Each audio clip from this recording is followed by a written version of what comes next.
In addition to that, in 1987 we had the opportunity to save the old chaff mill in Clare's Main Street from demolition, and it was going to be tenders were going to be called the following week to knock it down, and that's now where Ragoo and Co is situated.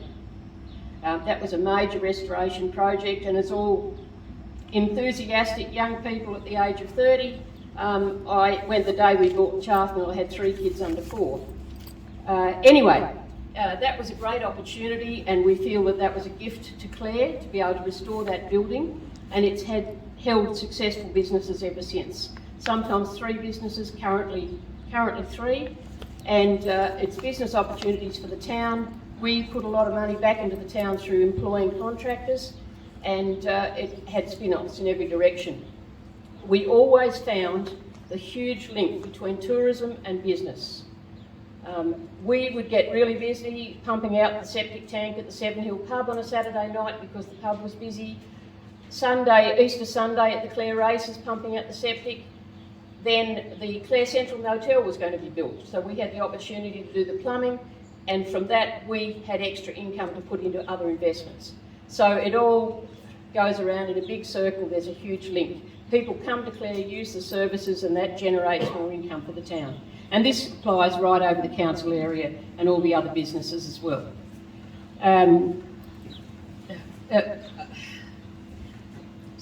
A few years later, we had a spare block next to the old mill, and we built the Chaff Mill Village, now known as the Mill Apartments, and owned and operated that for 6 years. So that was hands-on tourism, hospitality, employing local trades, contractors, cleaners, the whole lot.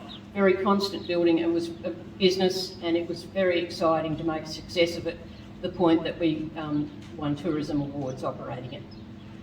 Sometime after that, I set up my own information management business, and this came about because I was working at the Clare Council, or Clare and Gilbert Valleys Council, at the front office for a few years, just in a casual position, and I had the opportunity then to get into record management, and I built up a business where I consulted to all the councils throughout South Australia. I had about 15 clients of the 60-odd councils. Most of them were in the mid-north, but ranging in size from Barunga West through to the city of Charles Sturt in Adelaide. I operated that business for 16 years, and that gave me a hands-on appreciation for how councils operate, the whole workforce structure, all the issues they confront, how they manage their budgets, and particularly how they handle their records. And as a historian, I had a particular interest in making the old records safe. So a tremendous number of the councils in this area, I've made sure that their minutes and their assessment books have been transferred to state records where they can be used by everyone and kept safe forever. That's my particular passion. I operated that business up until 2018. And at the same time, I was an elected member for Clare and Gilbert Valleys Council, standing in the election in 2006. So I had those two interests going side by side, working as a consultant to councils, but also serving the community as an elected member. 4 years ago, I chose not to stand in the election, deciding it was time after 12 years as an elected member to take a break.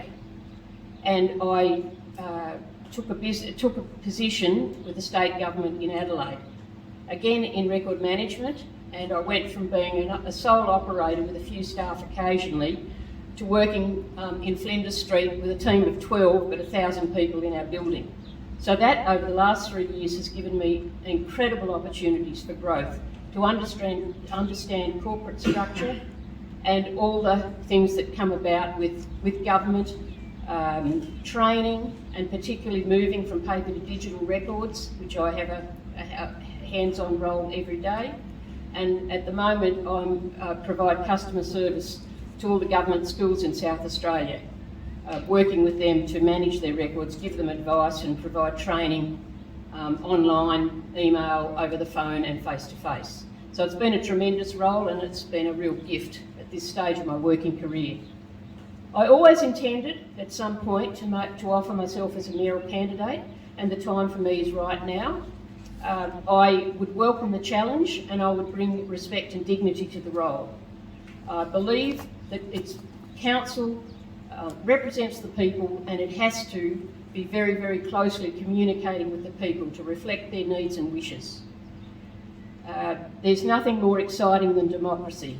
Today I had an SMS message from an 18-year-old showing me her putting her ballot paper in the letterbox, voting in local government elections for the very first time. I'm really hoping that this time we manage to get well above 50% of people voting. We have a sort of history here of 40 to 50%, but from the number of people who've sent me their proud picture, I'm really hoping that it's a lot higher than that. Today, to have a marquee, it was mainly to give people a chance to catch up with me, put up my signs and generally make contact with people, both people I've known for a long time, friends I haven't seen for a while, and people who didn't know me who wanted to come up, say hello and raise issues. It was so successful that my sister, who was helping me, I had a lot of family there as well, and it was a great place for the grandkids to hang out when they were tired from the rides and the show bags. But it was a tremendous opportunity to connect with them, and I would think it's something council should consider in the future, to provide a shop front at the show every year so that people can actually touch base. And suddenly there's a council office right there, they can wander in, have a look at some maps, understand the process for reporting works requests, and just make contact with staff. It was really valued by people. As Mayor, I will continue to communicate with people, listen closely. Over the campaign, I've letterboxed Riverton, Saddleworth and Clare, some of them more than once, because they're the only towns that actually have letterboxes at the houses. Thank you. And that's been a great opportunity, having been working away for a few years since I was on council in 2018, to catch up with what's happened in our town since then. The development, the infill, the services that have been provided, the services that are still overdue. So I've really, and that's been a great way also to make contact with people. How will I know I've been successful as a mayor? There's a lot of ways that I would see, but particularly I'd name two. One is that so many people are interested in our local democracy that we can't fit them all in the chamber when we have meetings. Another one is that in 4 years' time, we have a lot more than 10 people standing for 9 positions. Thank you.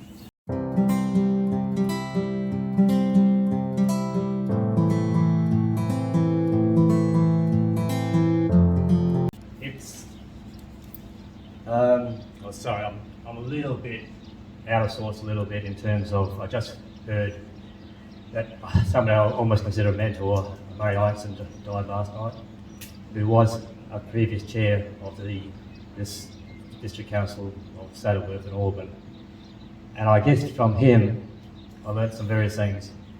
You don't need change, you don't need a road to service a community. There's different ways. People do it in small ways, they do it in large ways. We do have a major challenge in this community, and it's the same with virtually most rural communities. We have a large infrastructural need with a small population. And as Helen mentioned, that is serviced a bit by volunteers. We really have to work together to get to what we actually want. We're not going to do it all by ratepayers. It's an unreasonable expectation in terms of trying to expect to raise. Look, I often use the example of Walkerville. They have a population not a lot less than us, about 8,000 people. You can walk around Walkerville. We've got one library, one oval. Count the number of ovals we've got, count the number of halls we've got. We do that with 9,500 people. This is really an actually outstanding effort by the local community. At the beginning of each meeting, I sort of say my prayer, which I lifted from the strategic plan of the previous council, to be attractive, welcoming, harmonious and prosperous. I believe that should be for everyone. What I bring, look, what I want to see forward, and the only way we can drive that is being a collaborative council. That's collaborative between elected members and administration. We need to work together and with the community. We have challenges in front of us. Stormwater. Look, 2010, we had floods here. We still haven't got our stormwater plan in place. We have the basis of it. We had to just go back a little bit to the drawing board. Look, I said it, I talked about welcoming the Madrid people. Helen talked about being here for 40 years. Look, I could talk about our family being ratepayers for 170 years in this area. But that means nothing, I suppose, in Turkey, when you compare to the Nadri, they've been around for 40, 50,000 years. So really, comparing years doesn't really make a lot of difference in terms of how long you've been a ratepayer. It's actually what you're actually going to do looking forward makes a real difference. As I said, we've got to look after our core, we've got to look after what the community wants, and we've got to work together. Now that is sometimes, look, it's not always easy being a mayor, particularly when we have, one or two people who actually make it, a deliberate effort not to be part of the combined council. We'll get over that. As long as all the rest of the council members are in train. One person does not make a difference.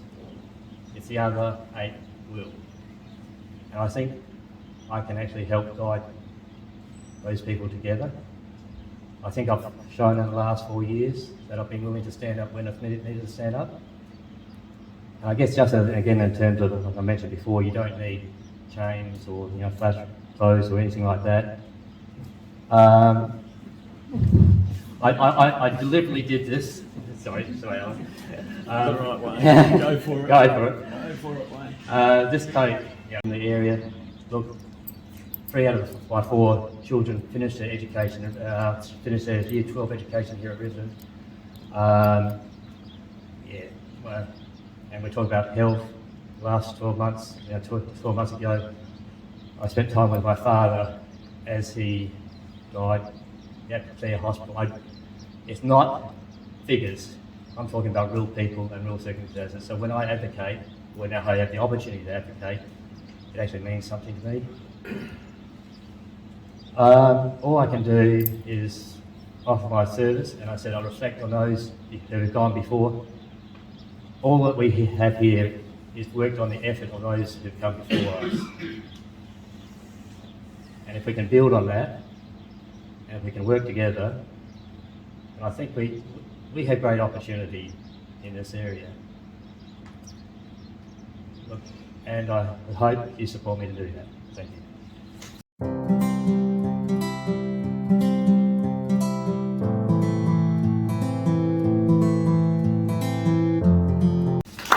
Evening all, it's wonderful to be back here in Saddleworth.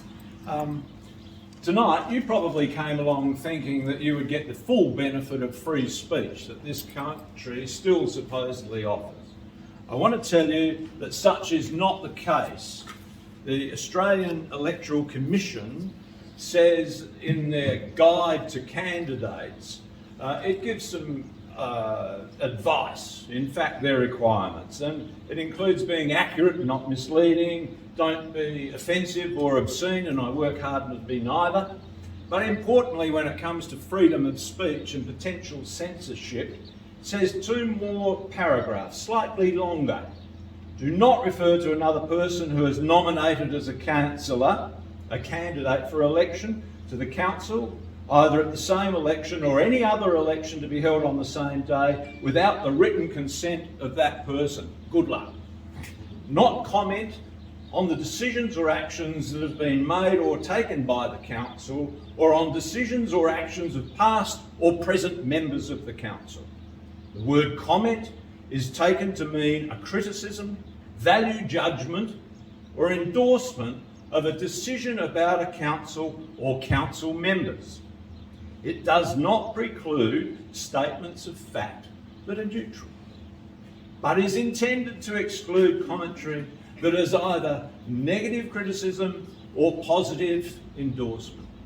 I'm not one who's particularly good, amazing as it may seem, at blowing their own bags. I'd much rather talk about you, your aspirations, and the beauty, benefits, and potential benefits yet to come to future generations who happen to live here in the Clare and Gilbert Valleys area. Many years ago, there was a little one who was diagnosed with a terminal disease, leukemia, laying around in the Adelaide Children's Hospital. A surgeon had studied such disorders in London, came back, gave a treatment. That child then went to recuperate with relatives here in Clare, in a big old house. A lot different from a children's ward in the Adelaide Children's Hospital. Big high ceilings, a sense of freedom.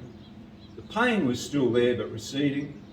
And when the morning light came flooding through the big window, the sound of kookaburras was a great charm and an encouragement. And then that led to playing in the hut, digging around in the environment, climbing trees. Ladies and gentlemen, from that time I had a great regard inscribed into my heart about the value of Clare and its valleys, about the value of old buildings, about a caring nurse, about caring hospital staff, about support people, even in those days, that would come around and tend to the not so well.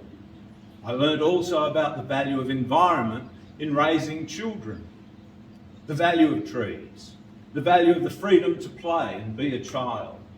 And for that reason, you will find I'm heavily motivated to do the best I can and make the best offers I can to this area and to spend our lives here.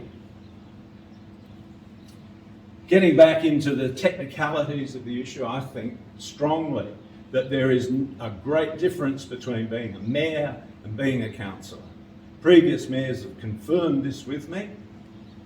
The role of a councillor is entirely different to that of the mayor, and it's virtually specified by the Local Government Act set by Parliament. So the rules are there to be followed. The mayor is the principal spokesperson for the council, but for the community. So you need to be able to communicate. You need to be able to let people know the value of the area that you represent. You need to be able to ensure them of the essential nature of the advancement of the area that you represent. It's important also when you consider there are 68 councils that you've got to compete with. Money's always tight. You rely, and we will rely a lot further, on supplementary income by way of grants or whatever you can eke out of the state and federal governments. And you all know how tight and how indebted those two levels of government are. So there's a huge task ahead of us if we are to advance our facilities and natural advantages that we have. Particularly when the cost of living is as high as it is, and it'll probably go higher. Rates are a really important component of that. Action always speaks louder than words, ladies and gentlemen. You know that. You know that from experience. And my experience has had to deal with fires, floods and catastrophes. Many of you, as I can see, have experienced all of those as well, but none as the mayor. There's a lot of pressure, rightly placed on the mayor to be the conduit between emergency services, holding the population together under these threats, and then liaising with the politicians, with the government, seeking assistance of an immediate nature. It's no good in 6 months' time. Our communities in these situations need that assistance immediately. So we had the flood in Stockport. It was terrible. I pay homage actually to a chap who was seen belting around Stockport in a John Deere tractor, helping every way he could. So there are some fantastic community workers out there that are under pressure who look after their neighbours and other people at their own disadvantage, perhaps, of their own property, that came out of those houses in Stockport after a couple of days. I led the Premier of the day and the Ministers of the day up and down those streets across that bridge. I showed them underneath the Stockport Bridge a whopping great big fencing strainer that was wedged tightly underneath. The power of nature is not to be ignored. Climate change is not to be ignored. It is a truth. Council needs to address this in every possible way it could. We need a greening investigation, and we need to become efficient and recognise the value of the environment in which we are a temporary part of. Looking back and looking forward, we're overdue for another big one. We went through together several of them. As a result of that, I was able to lobby the Premier of the day and the Ministers of the day to support the extension of aerial services, firefighting services. They have been of great assistance whenever a fire has come subsequently to those meetings and that agreement by a state government. We've got to get on top of fires as soon as they start. Whenever you've got to stop it then and then before it becomes a big conflagration. So if you're out there with a smoky barbecue in the middle of summer, expect a bomber over it and to get a jolly good drenching, because they are well aware of it. It was a great pleasure at the Clare show on Saturday to be able to inspect the very newest, beautifully equipped and, might I say, a safe working environment for the members of the CFS, with all the protective screens that they can pull down, with the water hoses that engulf the best possible equipment is now being provided by the state and by volunteers.